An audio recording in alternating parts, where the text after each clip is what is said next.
Hi, my name is Ed Gaskin, and I'm the Executive Director of Greater Grove Hall Main Streets, and I'd love to show you around Grove Hall and what we've done to transform this community. The Boston Ballet came to us as part of their outreach program to bring ballet to neighborhoods like Grove Hall. After listening to them, I said, "You want to bring ballet to Grove Hall like this?" This photo represents Grove Hall.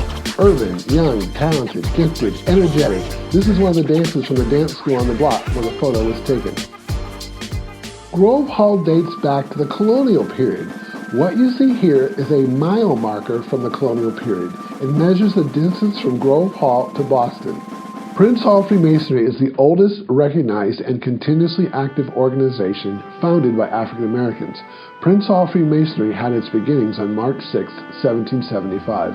Prince Hall lived from 1748 to 1807. He was an abolitionist and a civil rights activist. He, along with 14 other free black men, were initiated into Freemasonry.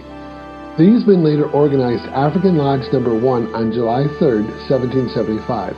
In 1784, they petitioned the Grand Lodge for a charter, and it was granted, and African Lodge No. 1 became African Lodge No. 459 of Boston.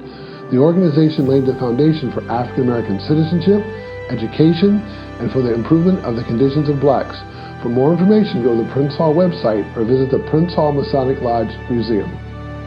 The name Grove Hall comes from the name of the mansion of the wealthy merchant Thomas Kirby Jones, built around 1800 on a knoll overlooking the intersection of what is now Blue Hill Avenue and Washington Street.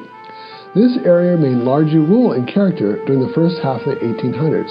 However, after Roxbury was annexed to Boston in 1868, it developed more rapidly from 1906 until 1950s. Grove Hall and surrounding areas were important centers of Jewish life and religion. In 1950, there were about 70,000 Jews in Roxbury, Dorchester, and Mattapan. This was the largest Jewish community in New England, even though some families had moved to Brookline and Newton over the previous 2 decades.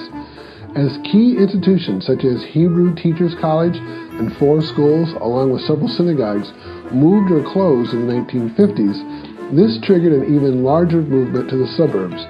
In 1958, Mishkan Tefillah, which had been one of New England's leading synagogues, moved to Newton. Grove Hall was home to civil rights and black power organizations such as the Black Panthers, SNCC, Operation Exodus, the Nation of Islam, specifically Minister Louis Farrakhan, Minister Malcolm X, and the Mau Mau. Masjid al-Qalan and Muhammad's Mosque No. 11 started out as a synagogue and were later leased by the Nation of Islam, where Minister Malcolm X and Minister Louis Farrakhan both started. They relocated from their place on Interval Street to Washington Street.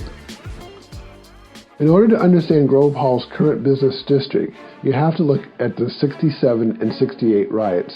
In 1967, Mothers for Adequate Welfare protesters chained themselves inside of the local welfare office as a protest against what they felt were abuses by the system and because their previous complaints went unheard. They wouldn't let anybody in or out, and eventually the police decided to act when they felt the white office workers might be in danger. They charged the doors and they pulled the protesters out to clear the building. While this was occurring, more police cars came. As more police came, this attracted more bystanders. Then someone yelled out the window, "They're beating our women." And between the protesters and the police scuffling, the next thing you knew, a riot had broken out. In 1968, Grove Hall again experienced riots with the assassination of Dr. Martin Luther King. As a result of the 67 and 68 riots in Grove Hall, what was once a thriving black community with a thriving black commercial business district was devastated. As the neighborhood was transitioning, there were more absent and neglectful landlords, and the lack of black-owned businesses in the black community, the daily frustration of racism, all set the stage for the riots. 2 riots, white flight, blockbusting, and redlining destroyed the community. Boston elects a new mayor for the first time in 26 years, Mayor Martin Walsh, and Greater Grove Hall Main Street selected me as the new executive director. I convinced Mayor Walsh to visit Grove Hall during his first 100 days. The mayor came to see what would be the largest restore project in the city's history. This would become a productive working relationship between Mayor Walsh and myself. This is what the Greater Grove Hall Main Street's homepage of its website looked like when I started. This was a tough beginning. The Greater Grove Hall area was one of the poorest areas based on census tract data. It had the largest amount of public housing in the city.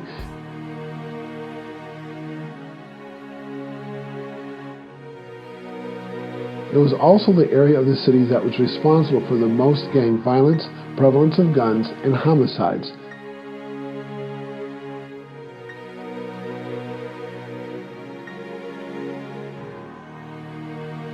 The commercial vacancy rate hovered around 20%, meaning 1 of every 5 storefronts was either vacant or abandoned.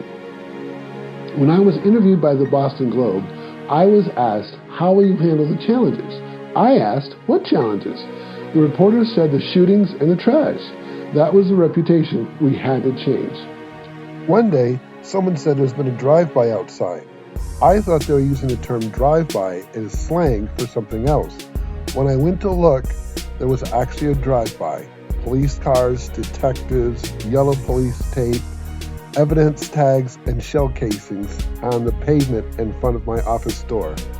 When it came to business mix, what was once a thriving, diverse business mix was now primarily nonprofit and human service organizations, lots of barbershops and hair salons, nail salons, bodegas, convenience stores, churches, fast food places, and liquor stores. I began work immediately, creating 4 goals. First, a focus on economic development, increasing the success of existing businesses, and attracting new businesses to the area.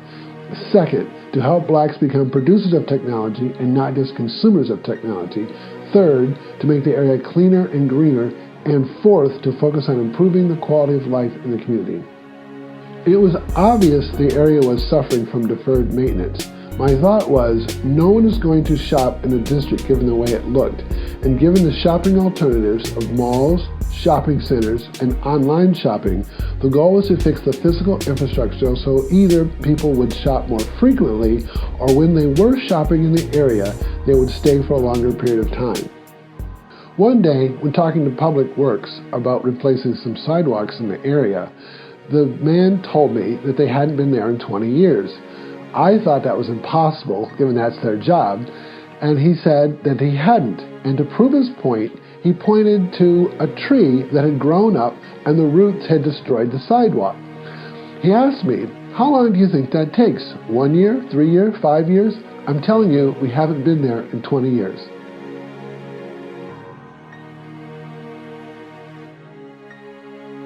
When I started, 13 of the street lights were out, which is why the business district was so dark. This was surprising because street lights are supposed to be replaced within 24 hours because it's a traffic safety hazard and it's also a public safety hazard. So even the smallest things like the rusted metal frames of the trash cans needed to be painted. It would have taken myself about 5 minutes and a can of spray paint to paint them, but because they're city property, I needed permission. It took about 1.5 years for the city to get around to painting the metal frames on my trash cans. Finally, we are launching Main Street makeovers, starting with Bowdoin, Geneva, and Dorchester, and Grove Hall. There you go.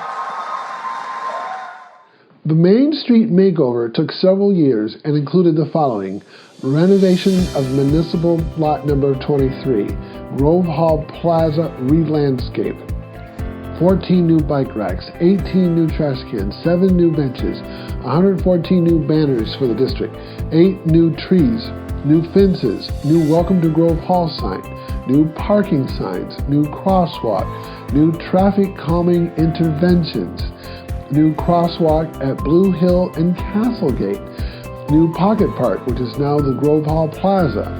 Streetlights were fixed, graffiti was removed, sidewalks were replaced in key areas, sidewalks were power washed, potholes were filled, city-owned lots were cleared, crosswalks were restriped, trees trimmed, tree pits mulched, the intersection of Blue Hill and Quincy Street was resurfaced and redesigned, the intersection at Blue Hill and Warren Street was also resurfaced, sidewalks were made ADA accessible from Dudley and Blue Hill Avenue to Warren Street and Blue Hill Avenue, and the Wonder Block building was renovated. And here are some other things that we fixed.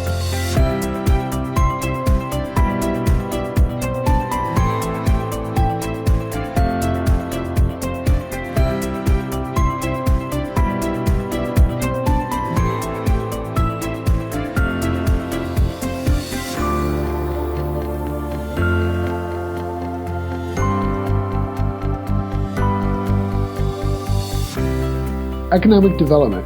When it comes to economic development, we undertook many initiatives to accomplish our economic goals. Here's a few. We created an architectural walking tour. We created the Roxbury Memory Trail app. It's a self-guided tour that takes you through Grove Hall and Nubian Square to see 120 historical sites from the colonial period to the present. Historic 12 Baptist Church, which was founded in 1840, is the oldest direct descendant of the African Baptist Church, which was founded on Beacon Hill in Boston, Massachusetts in 1805. The church is now located in the Roxbury section of Boston. Throughout its history, 12 Baptist Church has served as a forum for champions of human rights and dignity, such as William Lloyd Garrison, Frederick Douglass, Reverend Leonard A. Grimes, Reverend George Washington Williams, Reverend Dr. Martin Luther King Jr., and others. And we created a mural tour.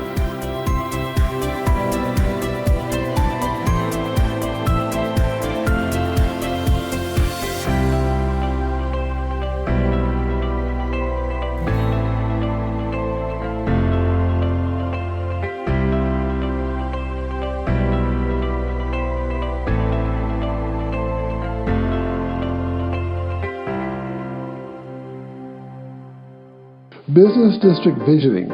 We wanted to create an iconic business district like the French Quarter or 125th in Harlem.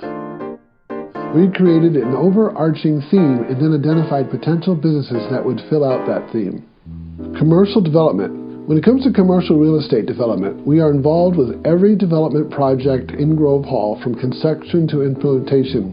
We play an active role in terms of recruiting developers and contractors. We are proactive in pitching projects. The Harvard Street Neighborhood Health Center. The project we are most excited about is a new Harvard Street Neighborhood Health Center and housing because of what it would do for the community in terms of healthcare services, housing, and economic impact. Showcasing African and African American founders of technology companies. In terms of our goal of helping blacks become producers of technology and not just consumers, we started showcasing African and African American founders of technology companies. Typically, these events are all white with a few people of color. Ours was just the opposite. Almost all black with just a few whites. It was quite a feeling to have all the winners be black teams. We have also gone on to research and publish what it would take to increase the number of black founders in Massachusetts, because now we underperform. We have less than the national average of black technology founders. In terms of our goal to make Grove Hall cleaner and greener, we wanted to transform a median that was bare into something greener and also provide better stormwater management, thus the Green Median Project. There was no reason the median in Grove Hall couldn't look as nice as the ones in the Seaport District. Creating a green zone. We studied green zones across the country and developed our own methodology for creating green zones based on best practices. It was inspired on the fact that after we did an environmental audit, we found that although Grove Hall only consisted of 3% of the city by geography, but it accounted for 38% of the brownfields, we discovered how polluted the air was and other environmental hazards.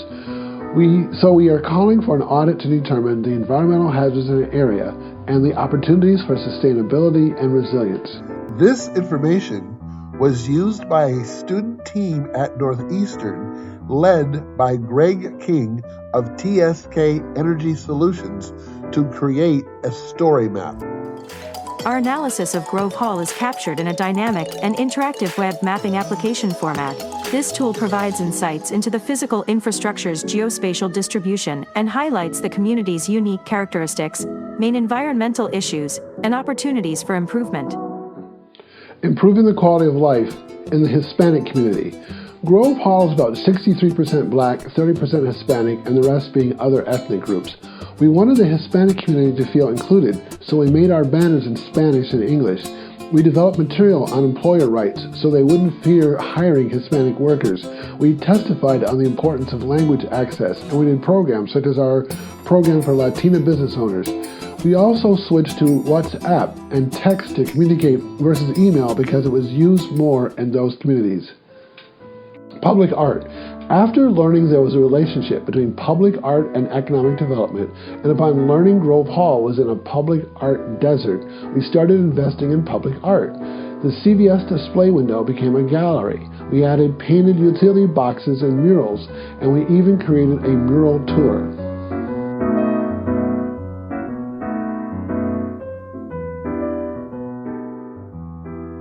We invented a new type of mural that hangs on the side of a building. It is less expensive and lets people who aren't artists display their work. We used the advertising space on bus shelters to exhibit photos that included the artist's name, work, and was branded Greater Grove Hall Main Streets. We turned our murals into billboards, which are on display at Logan Airport. We sponsor Grove Hall in Color, a community event focused on the arts, and we have been supporting graffiti or street artists. We added holiday lights and a more of an artistic public art style. When it comes to community development, we engage in and sponsor activities that build community. This is a photo of an event, Circle the City, where the city closed down the street. We did it again last summer with another program called Open Streets. Cut and Curl Back to School event. This is where the school-aged boys get a free haircut and girls get a free press and curl. Everybody gets food, a book bag, and school supplies. We sponsor community events such as Halloween and Christmas parties for children. We sponsor Kwanzaa events. We sponsored an after-school program for teen girls called Redemption. It took place in one of the stores of our businesses. After completing the Grove Hall Plaza, we produced a summer concert series outside one of our restaurants. We developed a banner program to recognize Black women leaders from the colonial period to the present. Here's an example of Bishop Barbara Harris, the first woman bishop of the Episcopal Church. Well, today at the State House, a special honor for 200 Black female leaders and pioneers from Massachusetts. The Black Women Lead Project recognizes women who made history by becoming the first in their respective industries. Thanks to a grant from the Cummings Foundation, we've been able to donate $100,000 to local nonprofits and individuals. When it came to COVID, we helped establish a testing and later vaccination site. We also developed a business-specific newsletter for which we won an award. At the peak, we were part of a group giving out 3,000 cases of food per week. We were giving them to seniors, people in halfway houses, sober homes, and churches who had pantry programs. We were invited to be part of the coalition that worked on increasing the number of minority businesses getting PPP grants.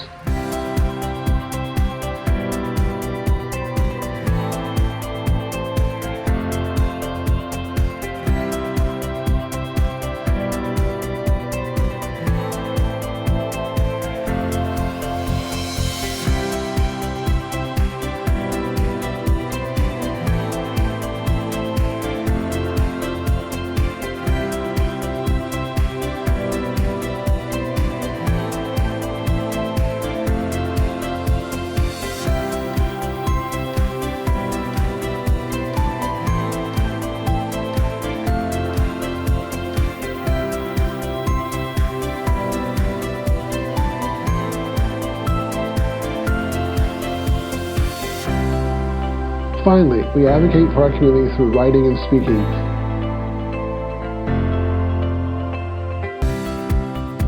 You can see here a selection of articles published on business.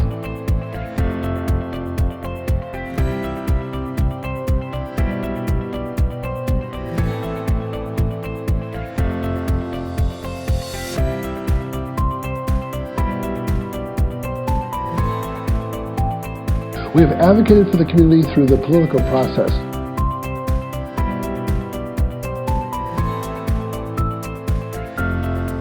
We typically attend 100 community meetings a year. We've been asked to testify at hearings, write policy positions, serve on transition teams. We recently co-wrote a piece of legislation on our Green Zone initiative, and it has been successfully introduced into the House. We conducted a workshop at the State House for the Advanced Manufacturing Caucus. I hope you've enjoyed your tour of Grove Hall. We didn't have time to tell you about what makes Grove Hall great, like our 18-hole golf course, or Franklin Park, which offers year-round activities such as the Kite and Bike Festival, the Elma Lewis Playhouse, among many other activities. We have a zoo, 2 health centers, Grove Hall Mecca, a shopping center with a grocery store, drugstore, and we have 2 banks, one being the headquarters for the largest Black-owned bank in the country. We're only 15 to 20 minutes away from downtown Boston and 15 to 20 minutes away from the ocean. We have the state's first cannabis business owned by Blacks. We have Future Chefs, a program to help kids in the restaurant industry, and we have Commonwealth Kitchen, one of the nation's best-known food incubators, where food is their business and equity is their mission.